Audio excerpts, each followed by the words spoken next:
Thanks for joining us. Talkline Network Radio, America's longest-running Jewish broadcast network, the voice of the Jewish community. Welcome to the podcast.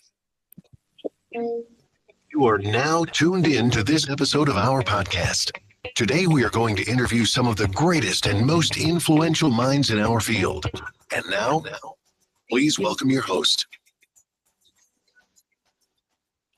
You're listening to Talkline with Zev Brenner, America's premier Jewish broadcast on the air since 1981.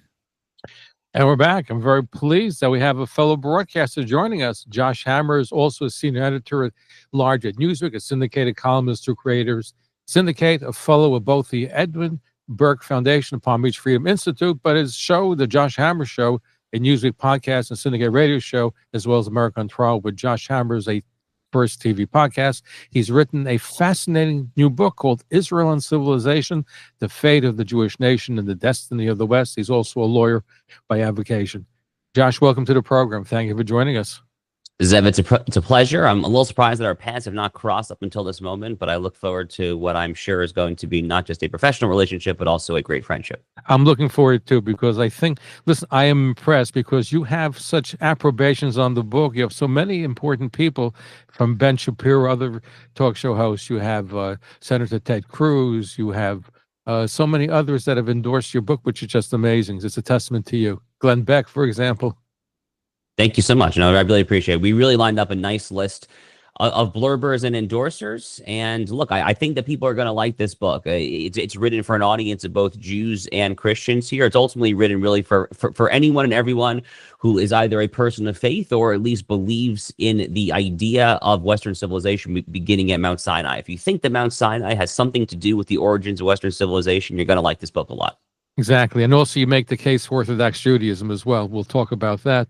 But before we get to, I'm just curious to know, because I think so many talk show hosts that are conservative are so happy about the change in our country right now with President Donald Trump is back at the helm. Your thoughts? Zev, I wrote an op-ed for the New York Post about a week and a half or so before the 2020 election, where I said that Donald Trump is not merely the most pro-Israel, but actually the most pro-Jewish president of all time. Going back at least as far as when Abraham Lincoln famously referred to America as an almost chosen people, arguably going back at least as even further back to George Washington, who famously in 1790 wrote his letter to the Jews of Newport, Rhode Island. It was then the largest Jewish community in America. It was only 25 families, but it was the largest community back then.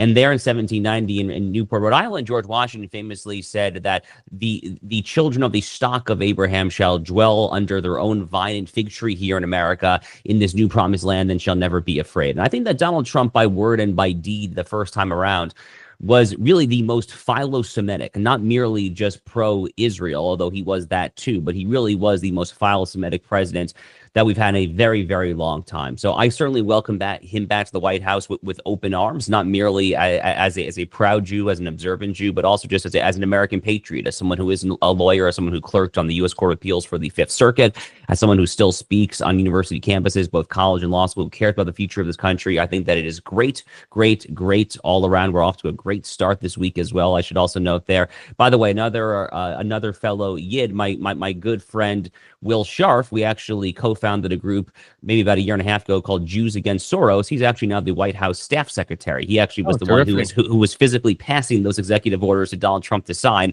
on national television the first day. So there's another Jewish connection to this White House as well. I'm really just quite thrilled. Terrific. By the way, I had spoken to the chief of staff for Vice President Pence during the Trump years, and he told me that in the White House you had a daily minyan, you had a kosher kitchen, you had a sukkah. So I'm wondering if it's back. Frankly, if somebody should write an article, Orthodox Jews are back in the White House. You know what? Look, I'm not sure that we ever went anywhere, but definitely the first time around. I mean, you had Jared Kushner, Avi Berkowitz, people like that. They're right there in the White House working on the Middle East team. Jason Greenblatt, of course, was working there side by side with Donald Trump as well there. But I think that there are a lot of Jews back in the White House this time around as well. I mentioned Will Scharf, Stephen Miller, of course, is a proud Jew. Any number of others come to mind as well there, but I have very high hopes and expectations for this administration when it comes to Jewish-related issues and, frankly, just to general interest issues there. And I'm really pleased so far with what I see. By the way, people making a big deal. Musk made a Hitler salute. I don't think it's anything, but people making a big deal about it, right? I can't believe this faux outrage that we're seeing here. I mean, the problem, Zev, as you know, as someone who's been in this business for a while, the problem when you just start crying wolf over the smallest thing, when you start calling anyone who does even the smallest thing, maybe they breathe out of their mouth the wrong way or something, and it's, oh, you're a racist, you're a sexist, you're a bigot, you're a misogynist, you're a homophobe, transphobe, xenophobe. The problem is that when you keep on calling people a Nazi, for instance, which is a serious charge, which is a very, very, very serious charge, to put it mildly. When you start calling people a Nazi time and time again, which they did to Donald Trump, which now they're doing to Elon Musk, there are many problems with that. It's a very bad thing to do, just as a general kind of rule of moral and ethical conduct. But from a practical, prophylactic, forward-thinking perspective there, probably the worst thing about that is that you're going to make it easier for the actual Nazis to be emboldened there because, oh, if you're just calling everyone a Nazi there, well, you know what? Maybe there actually are some. There's not many, but like there actually are some. We have to be able to discern and distinguish there. I can't believe that they are still clutching their pearls after all these years, that they haven't learned any lessons. I'm not sure that they ever will, frankly. But by the way, and maybe this will be your next book, is we have a divide in the Jewish community. You have the Orthodox community, which has been almost solidly pro-Donald Trump, pro-family values. You have a whole bunch of Jews that are Democrats that will vote. Even if a Nazi were to run as president on the Democratic label, they would vote for him because they vote Democratic and they view Judaism in a different light. Tikkun Olam is their religion as opposed to Judaism. That became a religion. Unfortunately, we have that divide. Now, even though I think this last election, more Jews voted for Donald Trump, probably close to the numbers that Ronald Reagan got. So that's all correct. So the exit polling from a Jewish perspective, specifically from this last election, I'm still waiting to see a truly verified, trustworthy number. So I saw some organizations like the Republican Jewish Coalition say that Trump got 32% of the Jewish vote. In 2020, he got 30. I'm actually not buying that. I think it's actually quite a bit higher than that. So, for instance, here in Florida, where I live, he got well over 40% of the Jewish vote. I know in the tri-state area, New York, New Jersey, the numbers were similar still. So these numbers just don't add up unless he got like single-digit percentage in California, which doesn't make a whole lot of sense to me. And I'm not even sure that the math adds up in that case there. So I'm still waiting. Admittedly, the Jewish vote is such a small statistical group here that it can be difficult to get reliable data, but I'm waiting for some polling genius to actually crunch the numbers and get us some truly reliable data. You're totally right as to the general divide. So, going back to 2020, before Joe Biden became the most anti-Israel and in many ways anti-Jewish president in modern history. We're debating, was he the worst? Was Jimmy Carter? Was Barack Obama? I don't know. I can make a case for all of them. You can make a case for any of them. I think that Barack Obama probably still takes the cake from my perspective, but Biden is very, very close. You believe that he was running the Biden administration? That's what a lot of people believe, that he was really the power behind the throne.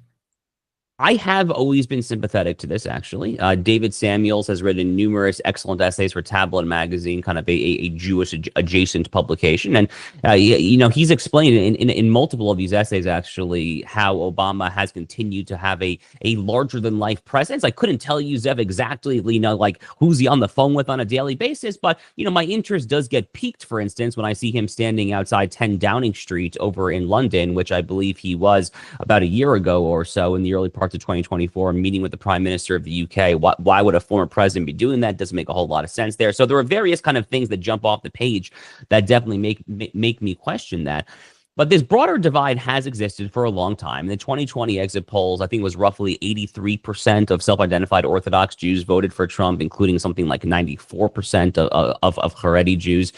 And I think that divide is starting to lessen. That's really what I'm hoping to see when the aforementioned genius really crunches the numbers and gets us reliable data there. But the divide is ultimately going to exist because in many ways, politics and religion cannot be extricated from one another. And when you have theological liberal people, whether they are Jews or Christians, they are likelier than not always, but they are likelier than not to have political preferences that match their theological beliefs or tenets, at least those tenets that go to the house of worship where they attend, or I suppose not attend, as the case may be.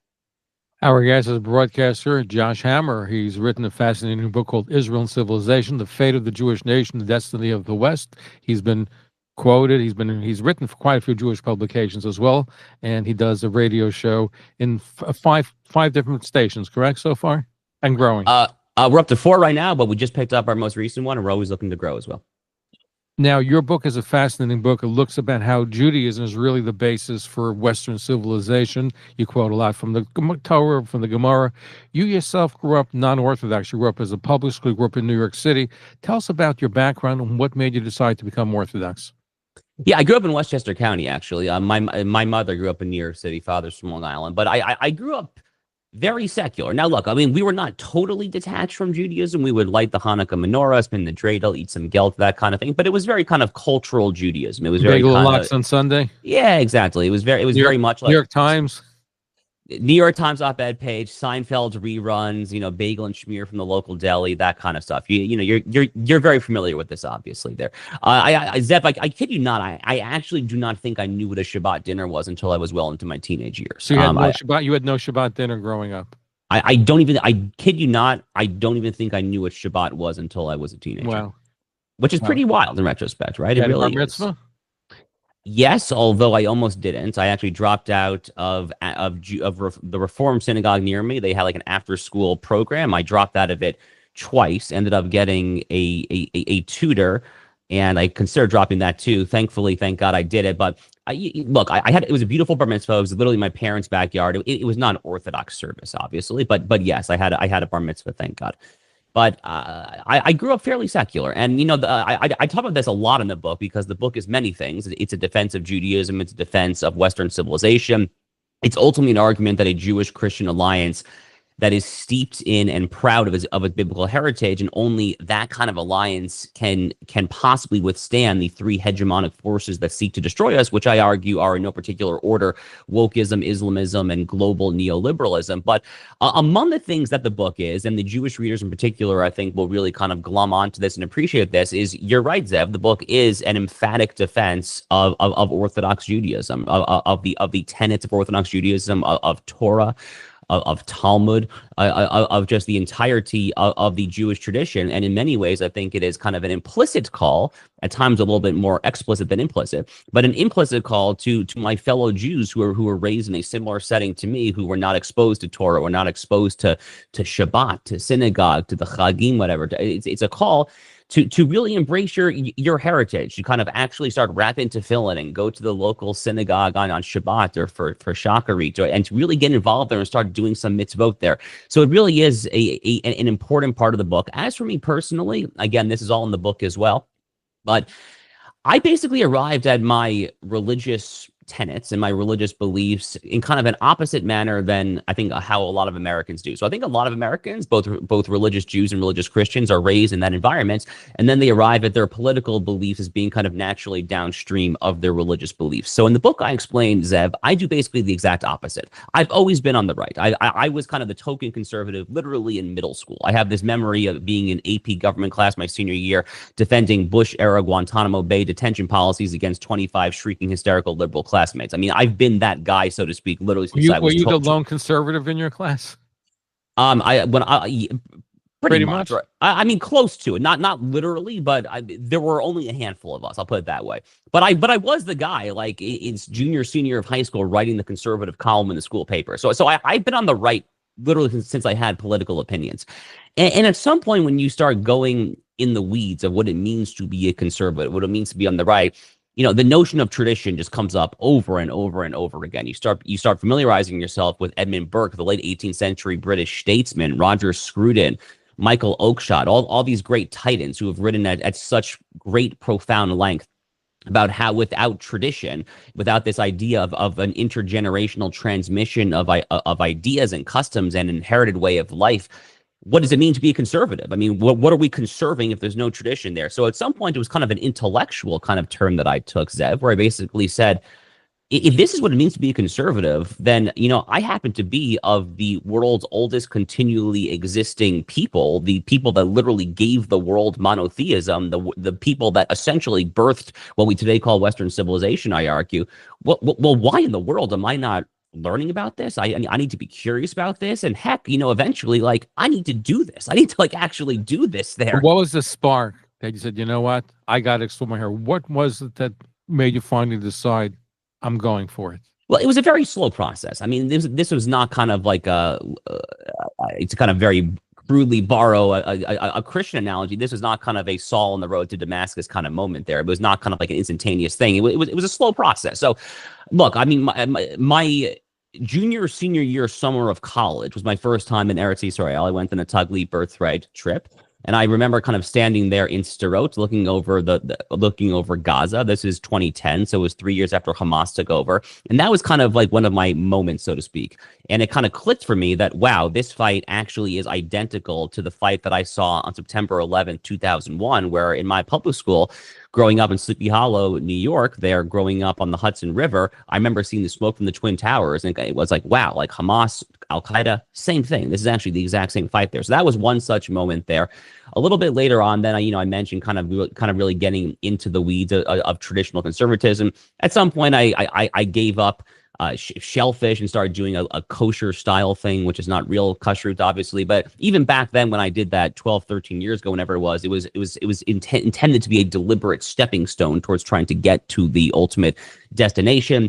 At some points, maybe it was 7 years ago or so, I started rapping tefillin every day, even if I wasn't doing a full shacharit service. So, like it was a series of baby steps, ultimately culminating, in dating my then girlfriend, now wife, who grew up in a much more traditional home there, and my father-in-law has become kind of kind of one of my go-to guides for how to live a Torah lifestyle there. I'm really blessed to have that in my life right now, and it's really just been one propitious step after the other, and ultimately all credit to Hashem. Truly, thank God, Baruch Hashem, and I'm just really quite happy with where I'm at right now and where I hopefully am going as well.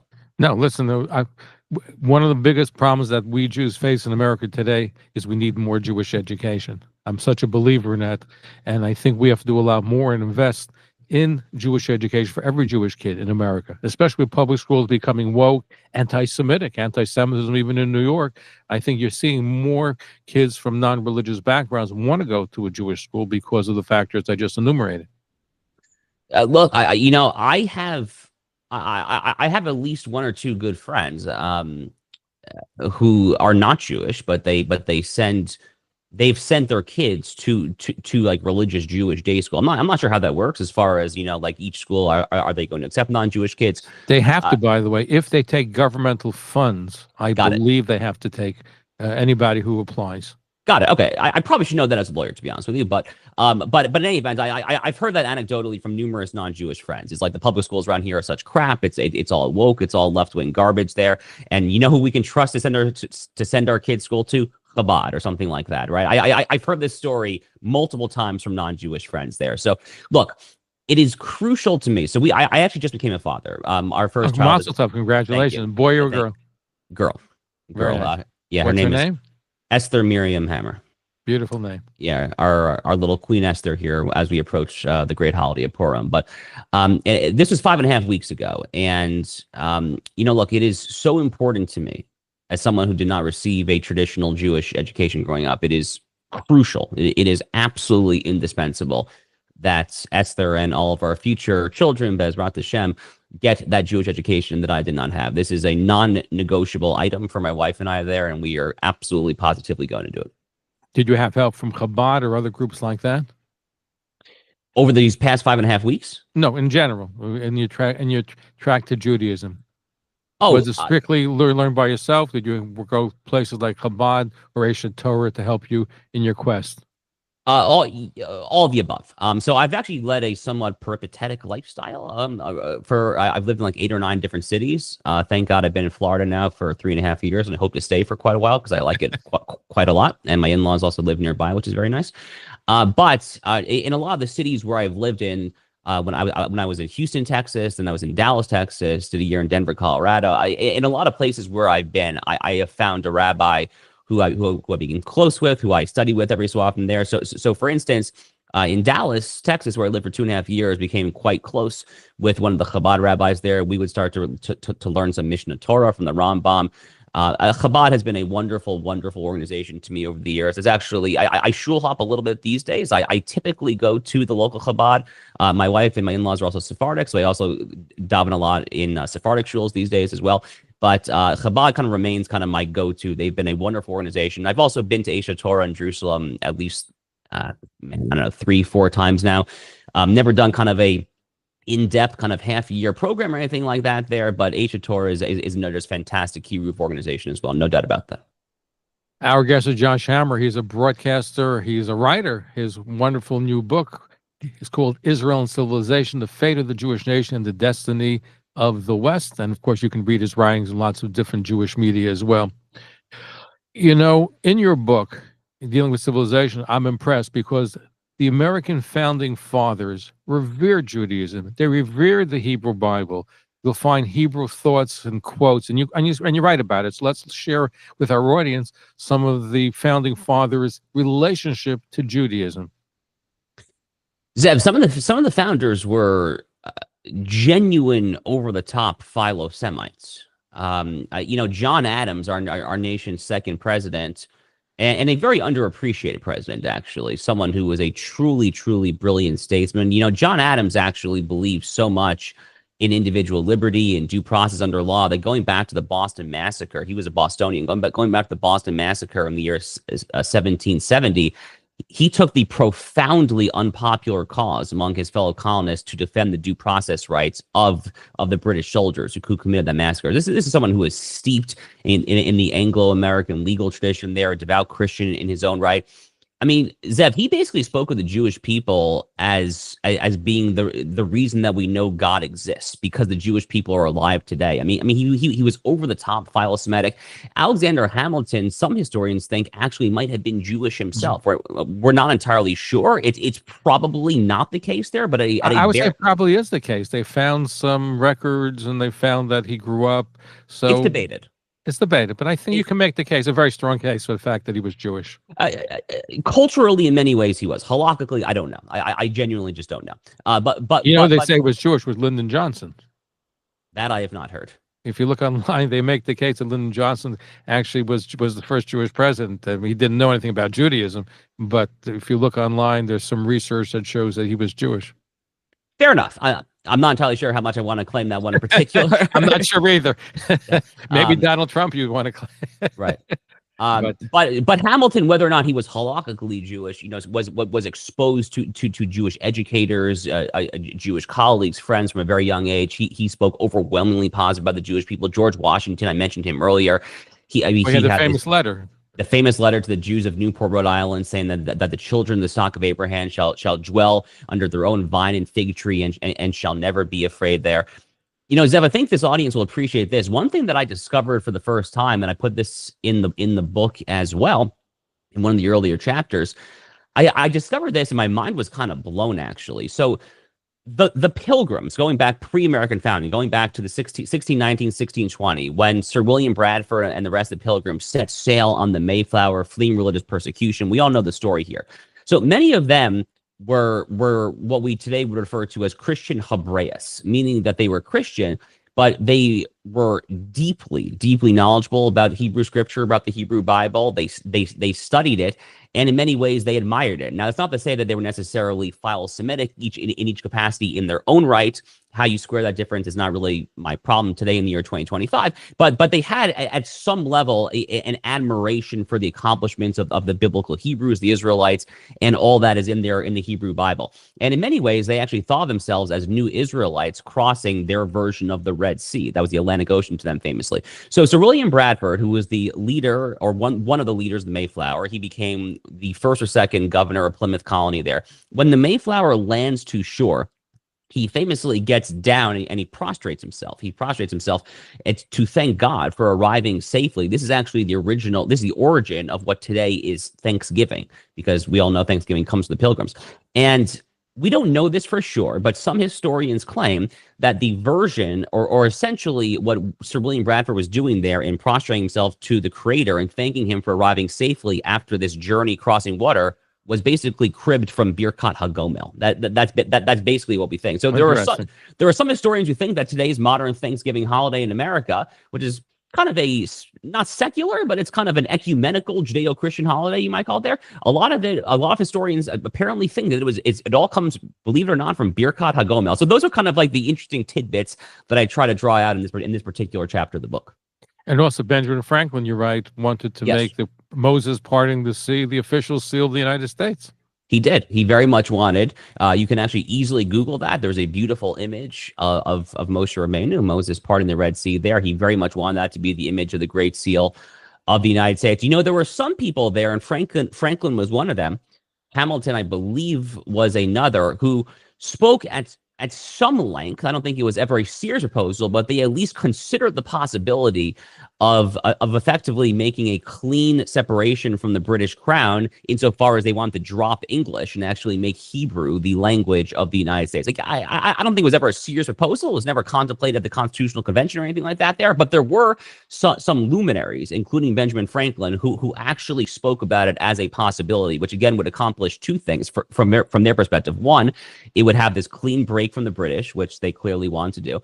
On the other hand, it would really kind of help solidify this idea that America is kind of in some ways a new Israel. And I don't want to go too far with that analogy there. I think some people in America take that too far. There's only one chosen people. It's the Jewish people. So I don't want to go too far with that analogy. But in many ways, they did think of themselves. And again, this imagery of Moses parting the Red Sea is important there. They really thought of themselves as creating something very, very unique in the annals of human history there. And they wanted to channel that. You know, even though they love Jews, Philo-Semites, America is still basically a Christian country. It came home to me watching the inauguration of President Donald Trump, with the religious symbolism, the Christological references and the prayers. And yes, you had a rabbi and he spoke beautifully, but the basis was still a Christian basis, despite the fact that we're a Judeo-Christian country. It is. And Zev, I would argue that's a very good thing. In fact, I would argue that one of the reasons that America has been such a philo-Semitic country historically is that we have such a strong Christian foundation to this country. American Christianity has never been like old school European Christianity back from the bubonic plague era, where the Jews were blamed for the plague, or the horrors of Jewish Catholic relations from 800 and 900 years ago in France and Germany. I mean, none of that really ever took root here in American soil for various reasons. And I genuinely think that the stronger American Christianity is, the stronger the American church actually is, I think it'll ultimately be better for the Jews. We frankly need a strong public religiosity, which in America, as you correctly are alluding to, necessarily means a strong church. If you want any chance whatsoever of turning back the tide against wokeism, against these far left ideologies, which today are the actual threat to the Jews, you have to have something compelling to fight it with. You can't just have some kind of amorphous thing. You need an actual compelling version of the story, of the truth, or this or that there. And public religion, the Bible in general there, but really specifically in many ways, the American church, I think, is instrumentally, tremendously beneficial for the Jewish people in contemporary America. Again, I think having religion in America, in any society, is so important. But here's something interesting.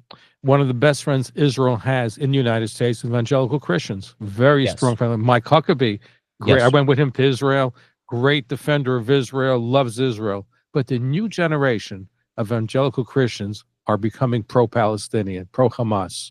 Why is that the case? I asked one of the church leaders, and I was told because they go to woke colleges, and just like Jews come back woke, some of the evangelical Christians come back woke, and they more pro-Palestinian than pro-Israel. That's a problem if we're going to count on their support for future years. Well, it's a major problem. And in fact, that problem is one of the reasons why I wrote this book. That's frankly exactly the audience that I'm trying to reach. I'm to be clear, I'm writing for many audiences. I mentioned how I hope that fellow Jews will be inspired to kind of go down the Baal Teshuva journey. But among the audiences that I deliberately and conscientiously wrote this book for is younger evangelical, younger conservative audiences, the kind of people who are Christians, who might be tempted to go down the Candace Owens, Tucker Carlson rabbit hole. I'm trying to nip that in the bud the best that I possibly can in my own limited capacity there. And ultimately, it just comes back to Christians to understand what is the basis for your own religion. I mean, this is a very simple point, but it is worth reiterating because I think it's very easy to forget. There is no Christianity if it is not for Judaism. There is no Christianity if there is no revelation at Mount Sinai, if there is no Torah, if there is no Hebrew Bible in general there, if there is no nation of Israel. It doesn't work. I mean, it literally would not exist.